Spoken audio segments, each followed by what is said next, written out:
My name is Doug Stevens. I'm the owner of SERVPRO of North Shasta, Trinity Greater Tehama Counties, and I'm very proud to be running this franchise in this beautiful area. There's no call that can come in that we can't effectively deal with in a very short amount of time, and it limits the scope of the damage also.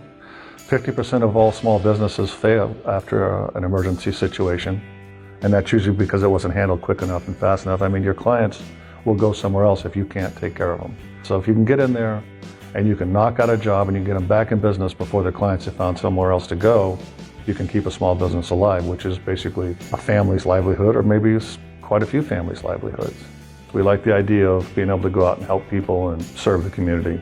Some of the main ways that we help the community would be water damages, fire damage, smoke, biohazard, crime scene cleanup, vandalism, board ups after disasters, mold remediation, meth lab cleanups. Basically, anything that can happen to a structure that needs to be remediated and cleaned up, taken care of, put back to its original use, we do all that. We did a water damage in an elderly gentleman's home, and pretty much the whole house was affected, so he was going to have to leave the property. It wouldn't be safe for him to stay there.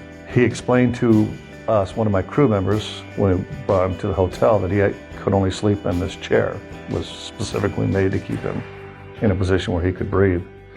And the insurance company wasn't going to pay for us to transport that chair over to his hotel room and then take it back to his house. So he was concerned. We just went after work, grabbed a moving van, grabbed his chair, took it over to him in the hotel, and then when the job was finished, we just brought it back and just didn't put it on the bill. He was quite relieved that he didn't have to figure out a way to, breathe through the night. And that was satisfying for us.